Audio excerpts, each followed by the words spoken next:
Hollan, you're in Hawaii. It looks gorgeous there for those on YouTube. Thank you so much for joining us on the Plant Trainers podcast today. Thank you so much. I am thrilled to be here, and it is a beautiful sunny day in Hawaii. It looks beautiful. It looks sunny, and we would love to hear what you're grateful for today on this beautiful morning.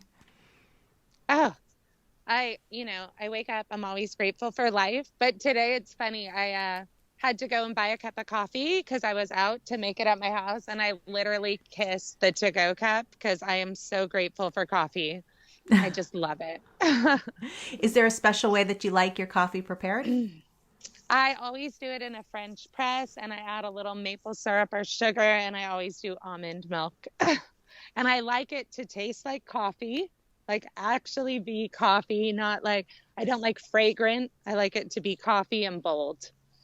Dark and black is the way I would go. But, Yes. Yeah. I plan to be a grown-up one day and drink my coffee that way. One day. You gotta have dreams and goals, right? Exactly. And keep them realistic. Exactly. So we would love to hear a little bit about your story and how you found a plant-based vegan lifestyle. Yeah. So I've been vegan for 14 years, and I was just about 30 and I had some health concerns. I wasn't feeling well. I had just had my third baby. I had had gestational diabetes with her, which, just kind of showed me my body was reacting. I hadn't had it with the other two pregnancies. So there was just like a little alarm and concern. And so a friend brought over a book and told me, if you feed your kids cafeteria lunch food, you should read this book. And so I started reading it, and I stayed up all night, and it just hit on so many points of things that I had going on in my body. I was overweight. I didn't feel good. I didn't have vitality. I didn't really have spunk for life. I really was surviving. And so I just decided I'm going to go vegan. I had been a chef before.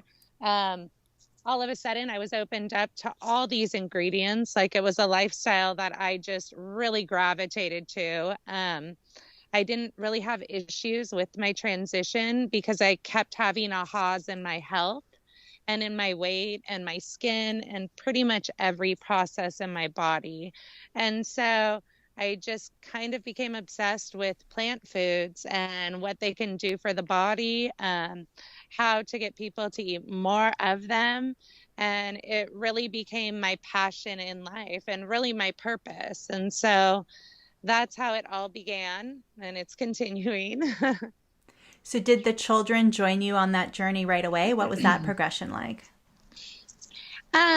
Just because I'm their main caregiver, they were little at that time. My kids are young adults now. And so it was incredible because I had my house go vegetarian. So my kids for the first year, lived mainly probably off mac and cheese and quesadillas because all they wanted was the cheese foods. And so about a year in, I decided my house is going to be vegan.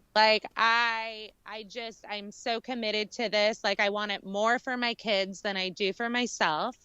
However, I also knew that I had grown up on a standard American diet, and I was having all of these changes within myself in my 30s, that what I had been told that the first 30 years really matter the most wasn't necessarily true. I had so many changes happening.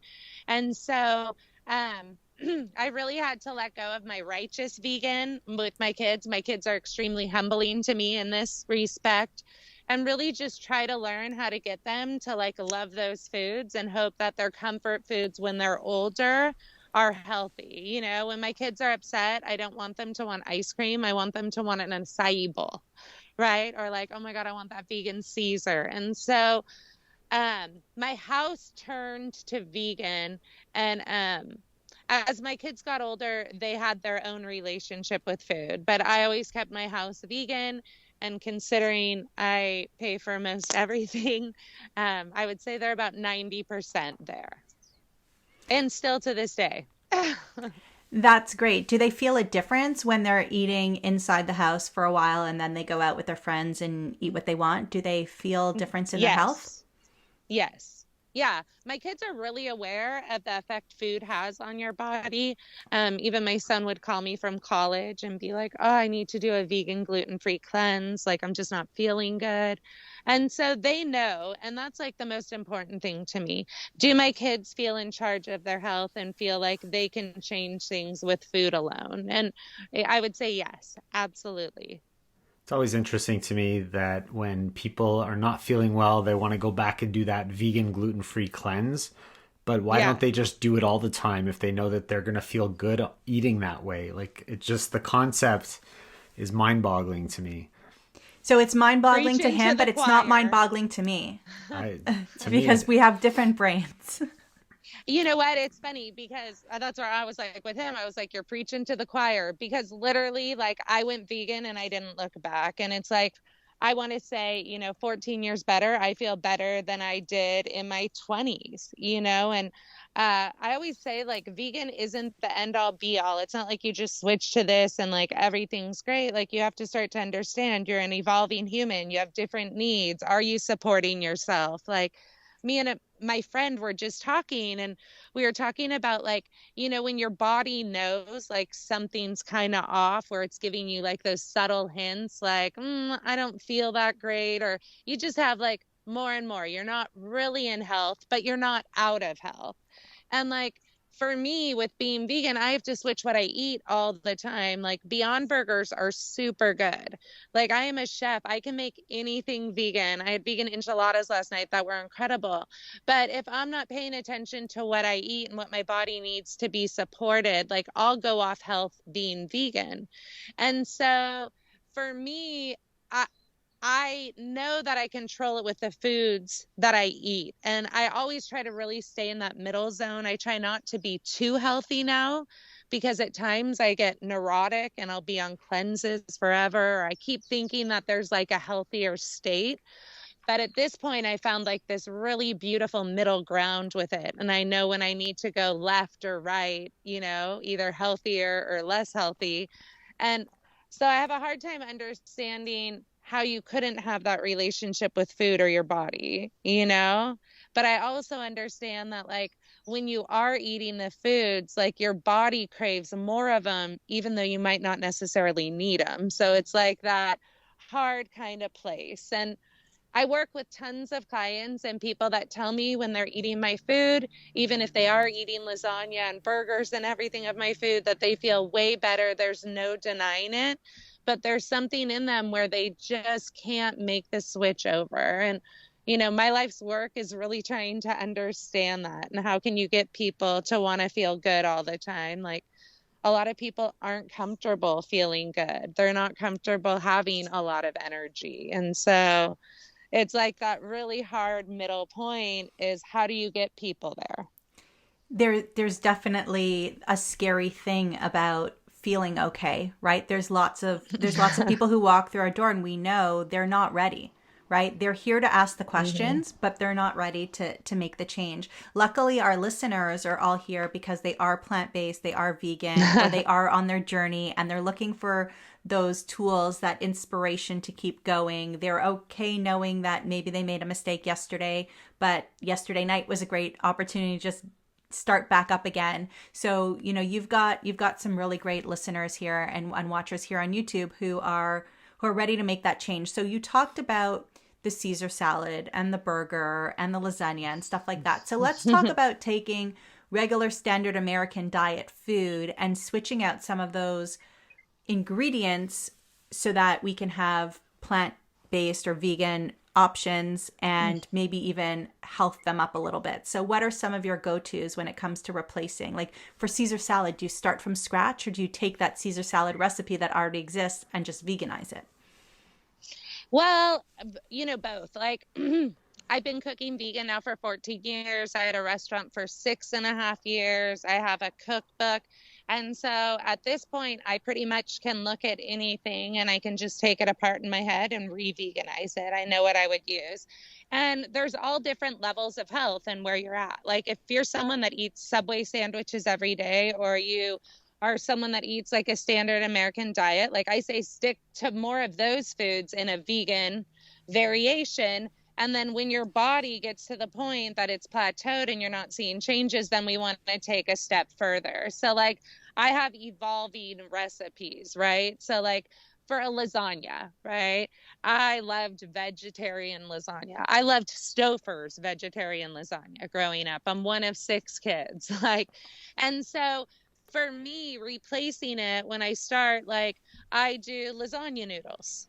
I do tomato sauce that's organic that I love. I do spinach. And then I do tofu that I crumble in salt. I make a cashew cheese, which is just cashews, water, and salt in a blender. I do not sprout anything. I don't have time for it.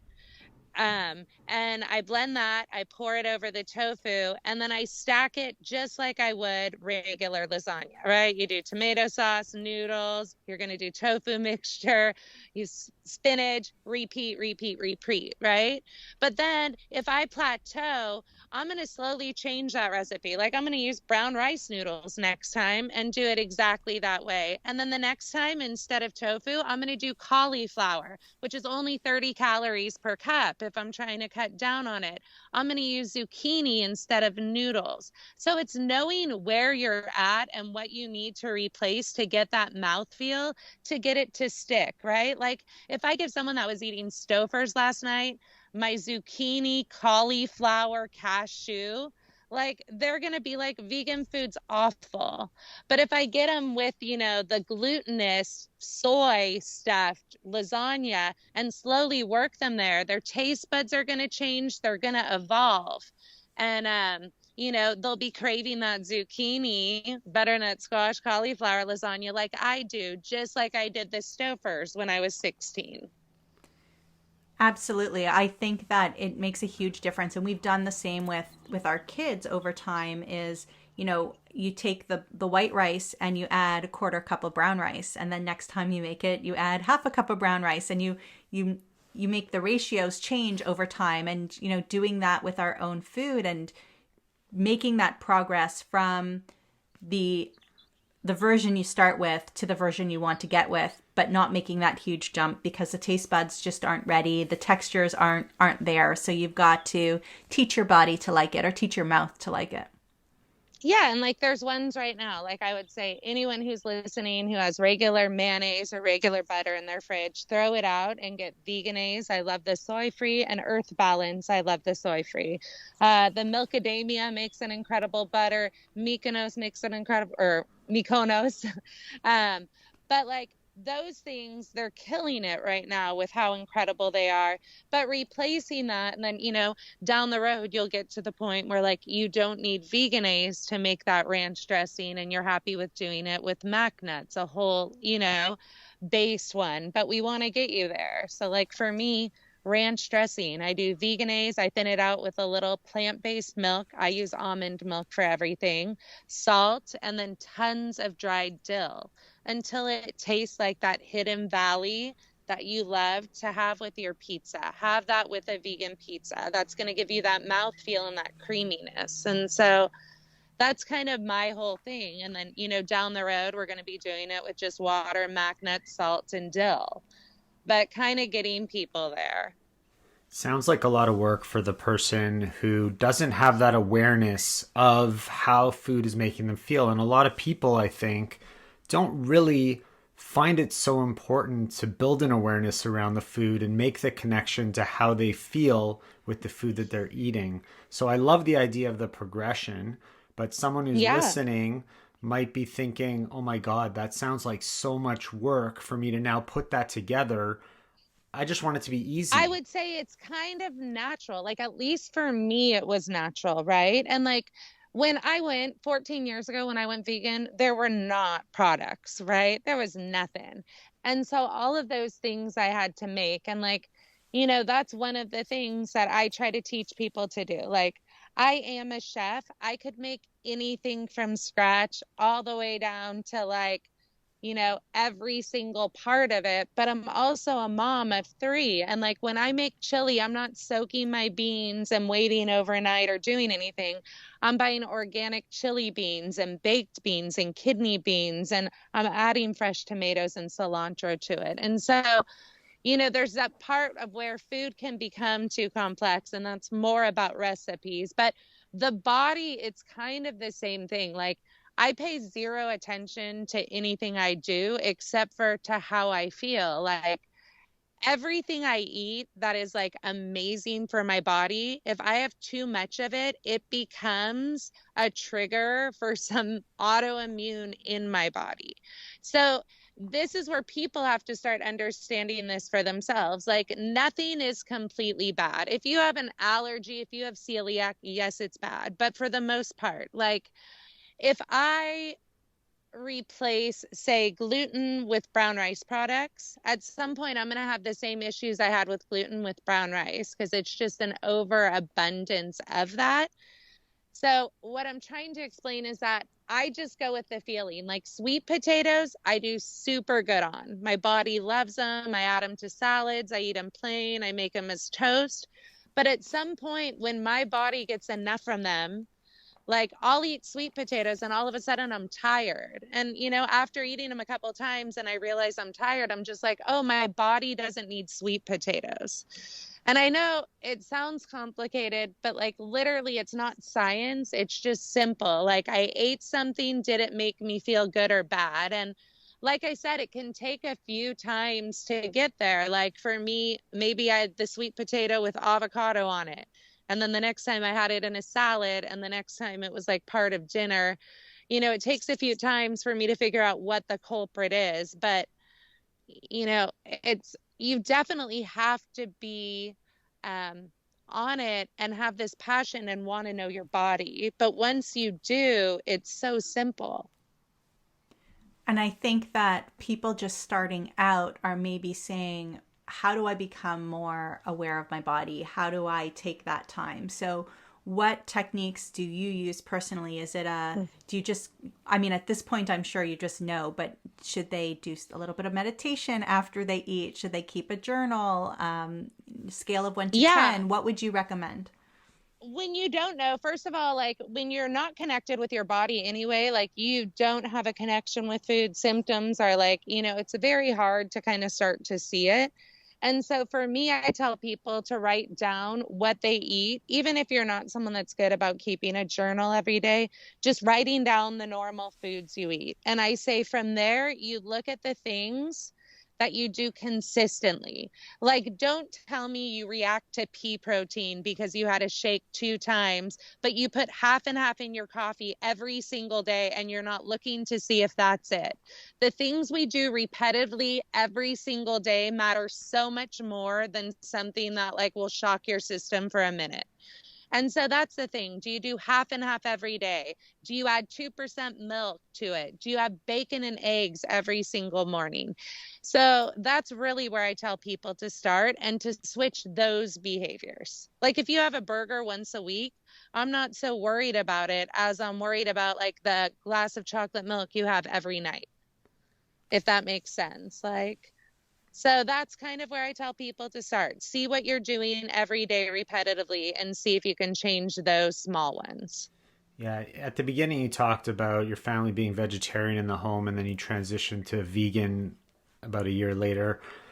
Most people start off that way. They go vegetarian, then they progress to vegan, and the biggest challenge that people have is replacing their dairy and switching those products. So what are some ideas that our listeners can use or do in replacing the dairy if they're vegetarian now, want to become more vegan? What could they use to replace their milks or their cheeses? Yeah, so number 1 is like knowing you're addicted to cheese. Literally, you are addicted, right? There's morphine in mother's milk. When we make cheese, it gets compounded. So like when you're drinking milk, it's very trace amounts. You don't see it, but it's compounded in cheese. So like literally when you say you can't give up cheese, like it is an addiction. So number 1, like you just have to know this is an addiction. So I think there's so many amazing products out there now, cheese-wise, in terms of replacement. But when I went vegan, there really weren't. And so for me, it's about getting that creamy mouthfeel, right? Like if it was like a cheese sandwich, do I have something on it that's creamy and will like remind me of that? Like an avocado sandwich, maybe putting some veganize on it. I do cashew cheese that I make myself. Like I said, I do cashews, water, and salt in a Vitamix. It becomes like a creamy, pourable cheese. It's as thick or thin as you want it with the amount of water. Um, and it's just making sure you get those pops. When you bake cashew cheese, it's really amazing. The water comes out of it. It becomes almost like a ricotta. I love diet cheese for melting. So I don't know. One of the things I say to my clients is the biggest thing that had me give up cheese is like understanding a sponge when you wash. That's when I removed it from my house is everything for me. Like I don't need to see the science behind it. Like I need to see it myself. And so when you are cleaning up cheese off a plate on a sponge, the way it sticks to you is very much the same of the way it sticks to your intestines when it's going down. And vegan cheese doesn't do that. So like having experiments and really seeing what you're doing to your body. And then also giving yourself enough time for your taste buds to change once again. Like I love vegan cheese as much as I loved regular cheese. Like it's the same love affair. It's just a healthier lover. And same thing with milks, right? Is that, you know, almond milk, there's so many milks now, right? It used to be soy and almond. First it was soy, then it was soy and almond. And now we got like hemp, oat. Well, there's so many different ones. So number one, try them all to see which one you like. I love almond milk. There's people who can't stand it. I love it, right? And there's people who love oat milk so much. You just have to give it different ones. And in terms of milk, shelf-stable milks, right? Like the ones you can get at Costco or the ones that are on the shelf at your health food store. Those are like a non-fat replacement of milk. So if you're using those to replace 2% or whole milk, it's going to be horrible and awful, just like if you use non-fat milk in it. So any of the higher quality milks are in the refrigerated section because they have a higher amount of grain, nut, or seed in them.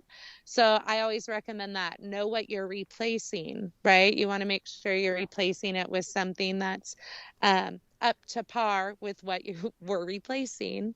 And that's kind of the biggest one. And then we talked about making your own milk. Like I've made my own milks when I had my restaurant. At this point with my children, we buy milk, but I always have done 1 cup to 8 cups of water of whatever it is, whether it be oats, almonds, sesame seeds, hemp seeds, cashews. You can buy nut milk bags at the store. You just squeeze them out. They're just like a paint strainer. It's like you're milking your own milk. And you can add a little salt, a little maple syrup. Some people do dates to give it just a little bit of sweetness, and the salt brings out a little flavor. You can store it in glass jars. Normally they say only about 2 to 3 days because there's no preservatives. And then depending on where you live in the world, you're going to want to be careful about leaving it out on the counter, and maybe it'll last a little longer or a little less time inside the fridge as well. Why don't you speak to us a little bit about that, living in Hawaii and how hot it is there? I know.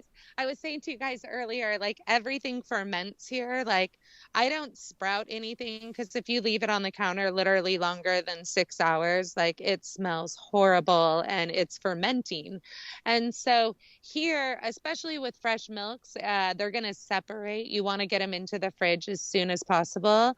If you live somewhere where it's like, 40 degrees in your house, you can leave it out.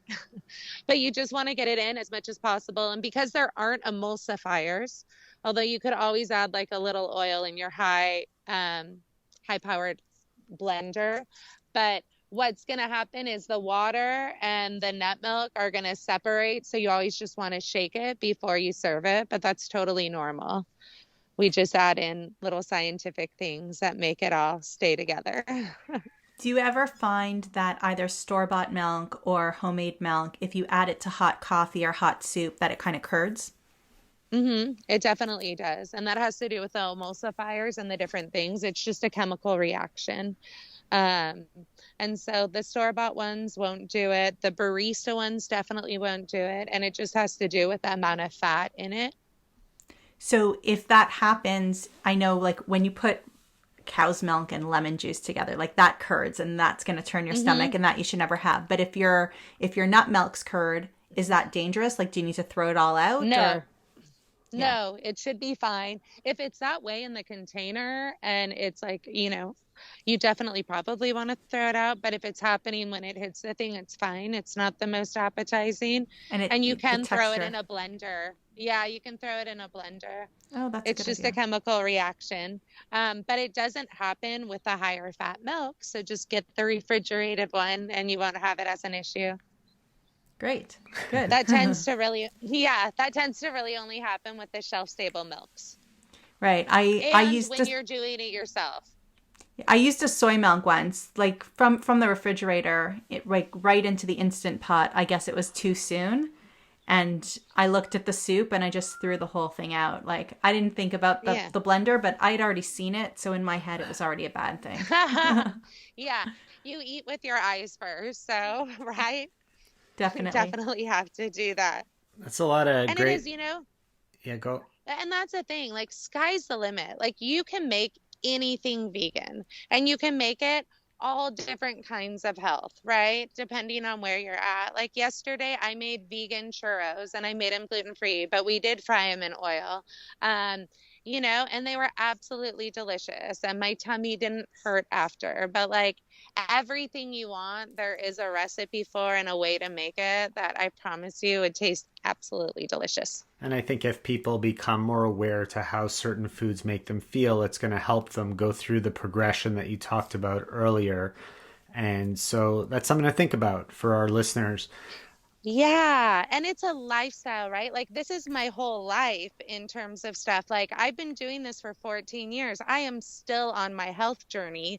Like, you don't figure it out or it ends. So it's like the best thing you can do is just to invest in yourself and learning all of that. Like, I'm so proud that I know more about my body processes than my doctor. And I don't know more about body's processes than my doctor, but I know more about mine because I'm paying attention. And so, you just have to pay attention and love yourself first and want to feel good and know that like the body and life are out there. And for me, it started with plants. So that's what I'm selling.